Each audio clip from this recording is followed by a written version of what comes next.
The content presented in this video is based on publicly available reports, resurfaced interviews, opinion commentary, and ongoing legal narratives. All individuals mentioned are considered innocent until proven guilty. This video does not assert guilt or confirm unverified claims. Its purpose is to inform, provoke thought, and encourage public awareness around topics of celebrity power, influence, and alleged misconduct. Viewer discretion is advised. They called it brotherhood, but Gene Deal now says it was a ritual.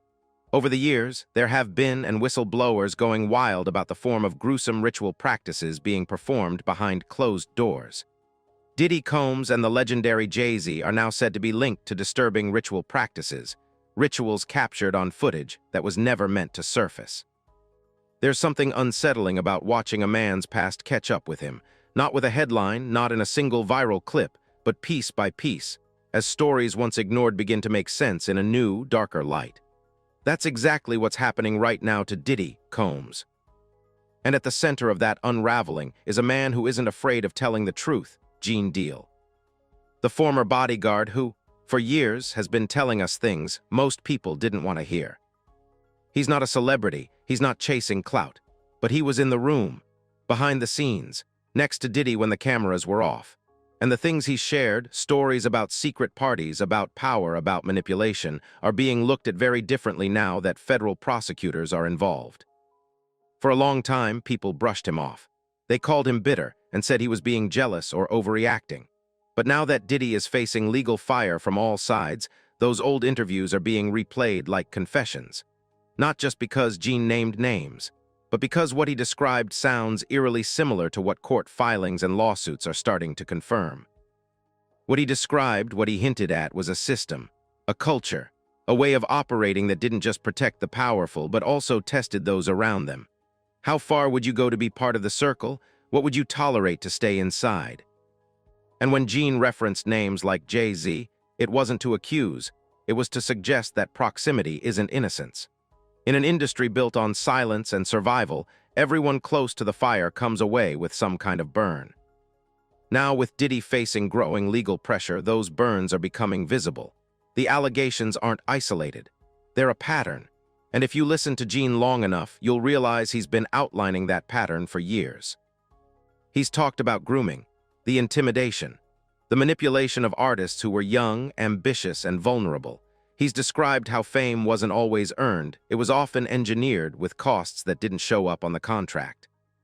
People are revisiting those old tapes. They're replaying the interviews. They're asking, did we miss something? Because here's what no one's denying anymore. Diddy is in serious trouble. Civil lawsuits, federal raids, investigations into trafficking, abuse, and racketeering. And it's not just the allegations, it's the energy around them. There's no more celebration. No more birthday parties on yachts.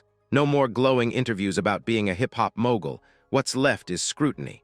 The kind that doesn't care about Grammys or Forbes lists. And while the courtroom itself may be limited to testimony and paperwork, outside those walls, a louder court is forming, a public that's no longer giving Diddy the benefit of the doubt. And they're listening closely to Gene Deal. Because maybe, just maybe, he wasn't exaggerating after all.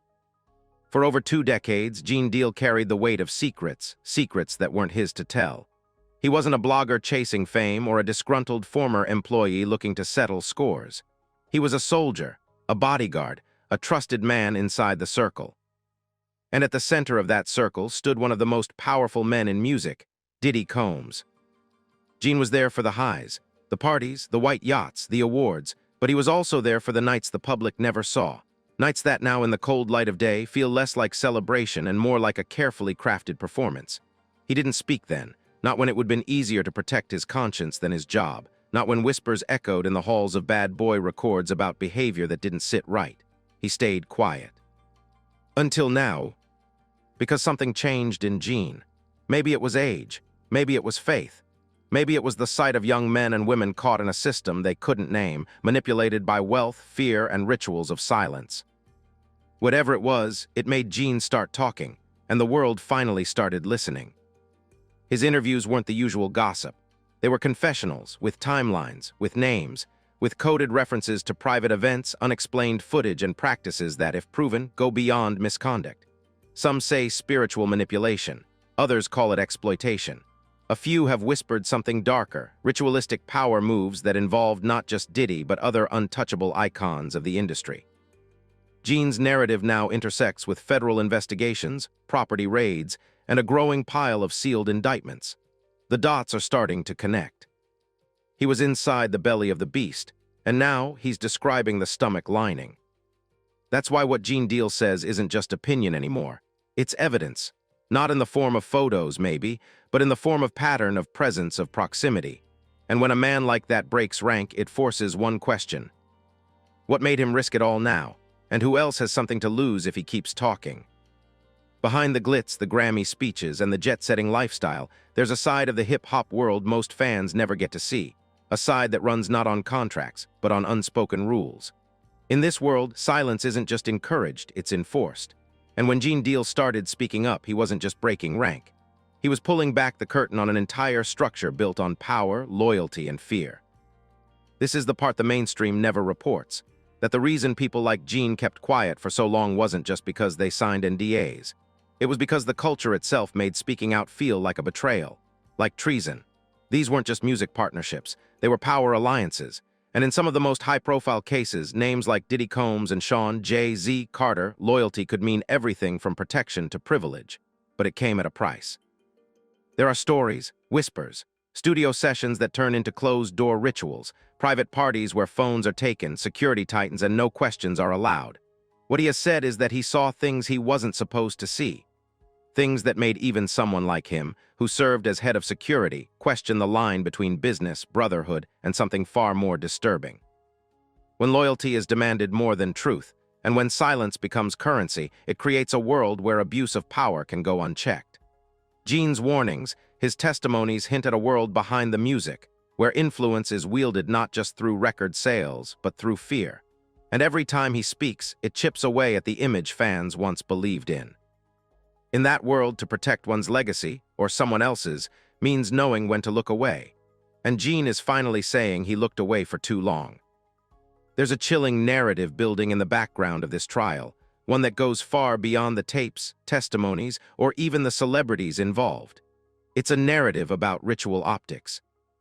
See, what Gene Deal is now hinting at isn't just that these parties happened, or that people like Diddy and Jay-Z were present. It's the deeper purpose behind what was being recorded. According to insiders and long-time industry fixers, those tapes weren't just trophies. They were insurance. Allegedly, these recordings were strategic, meant to compromise, silence, or reward, depending on who was caught doing what. And that's where Jay-Z's name, once whispered in fan forums, has now started circulating in court-adjacent commentary. But what he's done, intentionally or not, is make Jay-Z proximity evidence. And in a world where footage is power, proximity is danger. That brings us to the second thread unraveling now, rituals of access. For years, rumors have circulated that certain artists had to undergo humiliating or compromising experiences to gain entry into the highest levels of fame. These weren't written contracts, they were unspoken rites of passage. Initiation through vulnerability, submission, and through silence. Diddy, as multiple former employees and associates have, controlled these environments, and the newcomers either played along or vanished. Gene Deal has described this not as casual misbehavior, but as a structured system, a pipeline of pressure, where access to power meant surrendering control. Jay-Z, by many accounts, didn't just rise, he ascended. Fast. And that's exactly why people are now watching these proceedings with a sharper eye, not to cancel a legacy, but to question what it might have cost. For years, whispers have circulated through the entertainment world, pointing not only to Diddy Combs, but also to his powerful peers, those who have managed to maintain a pristine public image despite existing in the very circles now under scrutiny. Among those names, Jay-Z and stand tallest, not just for their success, but for their almost mythical status within music, fashion, philanthropy, and business.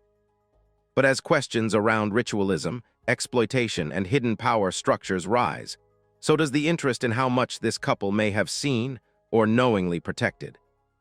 Jay-Z's infamous rock hand symbol was once dismissed as a simple brand marker for Rockefeller Records. However, over time, critics began drawing connections between that gesture and occult or esoteric symbolism, most notably the all-seeing eye and the pyramid iconography often associated with Illuminati narratives. This analysis only intensified as his music videos and public performances began incorporating darker, more abstract imagery that seemed to borrow heavily from spiritual ritual aesthetics. Visuals followed a similar path, from Egyptian motifs to masked dancers and references to divine femininity.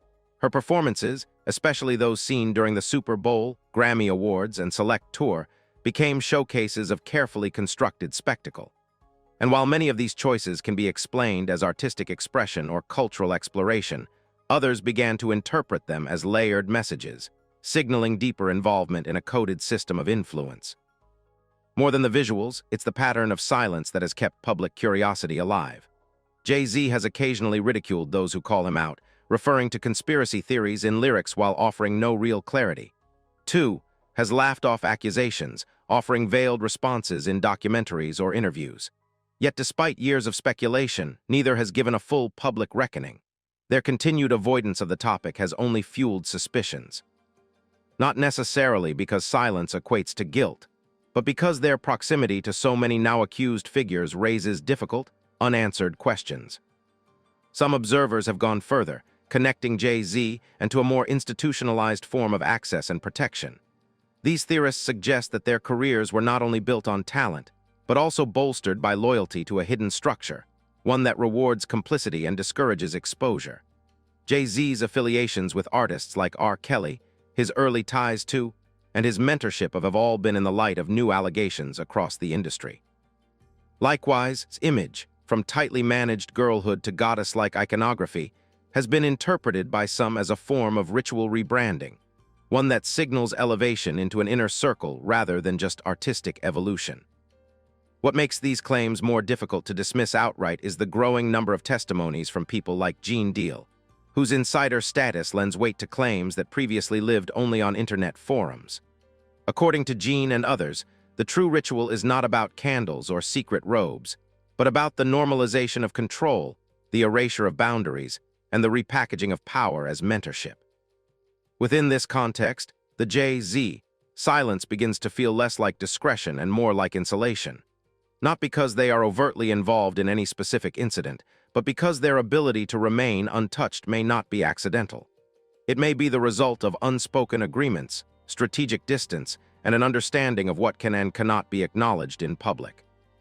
As Gene Deal continues to speak, and as federal investigations into Diddy reportedly begin reviewing deeper connections and shared networks, this isn't just about what one man did in private. It's about whether a larger system existed, and if it did, who else may have helped keep it hidden. Jay-Z may never be publicly linked to anything illegal. They may never appear in indictments, lawsuits, or investigations. But if the rituals Gene described were part of a cultural web of control and silence, then the public may need to not only who they admire, but who they've allowed to exist beyond question. Because if fame is a shield, and silence is the currency of survival, then the people most celebrated in our culture may also be the ones least willing or most afraid to tell the truth. There's a reason some names keep resurfacing, and not just in headlines, but in testimonies, depositions, whispered conversations between artists who have long since walked away from the spotlight. Because this story, Diddy's story, isn't just about power. It's about a lineage. Gene Deal didn't just speak of tapes and rituals. He brought attention to something deeper, something generational. The idea that exploitation didn't begin with Diddy, it was inherited. And if true, that makes this saga even more disturbing. You look at the resurfaced clips, the strange interactions between Diddy and his own children, the overly familiar tone with Justin, the allegations from former collaborators, the strange dynamic with his mother, Combs, now being reinterpreted through a different lens. According to Gene and others who served in Diddy's inner circle, this isn't just about misconduct, it's about normalization. About how things that would horrify the public are repackaged in private as initiation, culture, or just how things work. That's the real ritual, not what happened at a single party, but how silence is passed down, how fear is taught, how complicity becomes survival. And in the midst of all this, we see what many have begun calling ritual grooming, not in the literal sense of robes or candles, but through influence, through unchecked access, through treating boys like stars and girls like leverage. It's the kind of grooming that doesn't raise alarms because the cameras are rolling, the checks are clearing, and the world, too distracted by the music and fashion and fame, never asks why so many of Diddy's eventually pull away. The real legacy isn't just Billboard hits, it's what people are now calling the bloodline of silence. And if that bloodline is ever fully traced, it won't just mark the end of careers. It could force us to the very foundation of black celebrity power in America.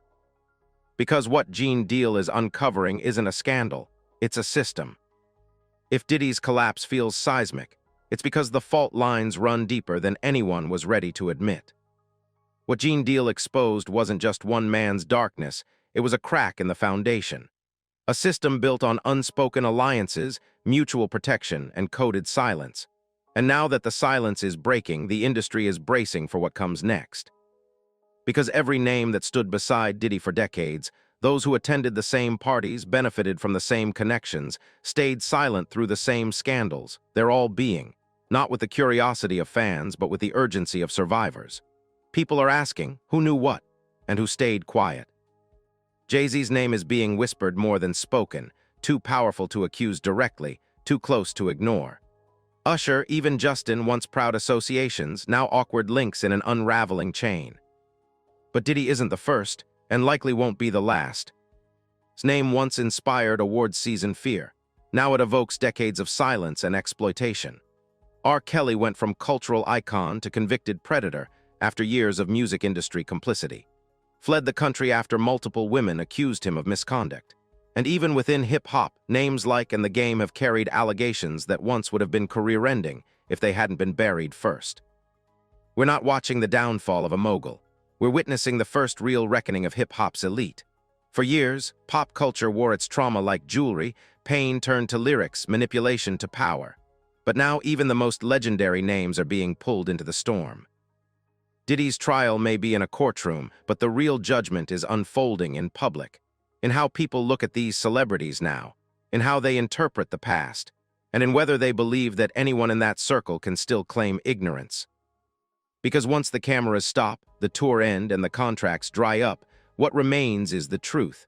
And for the first time, the truth has found a microphone. This wasn't a scandal. It was a system. And that system is finally starting to collapse. What we're witnessing isn't just the unraveling of one man. It's the exposure of a culture that has protected power over people for too long. So now the question is no longer, did he do it? It's how many others knew and stayed quiet. If you're tired of the silence, if you believe survivors deserve more than headlines and hush money, drop your thoughts below. Speak for those who couldn't. And remember, truth only spreads when we refuse to look away. If you've made it this far, you already know this isn't just gossip. These are patterns, these are legacies, and these are lives that were shaped, silenced, or destroyed behind the scenes. We're not here to cancel anyone, we're here to confront the truth, one layer at a time. So if you believe in digging deeper, if you believe in connecting the dots others are too afraid to name, then hit that subscribe button and turn on all notifications. Because this platform isn't just for headlines, it's for those who refuse to look away. Drop your thoughts in the comments. What do you believe is really going on behind these closed doors?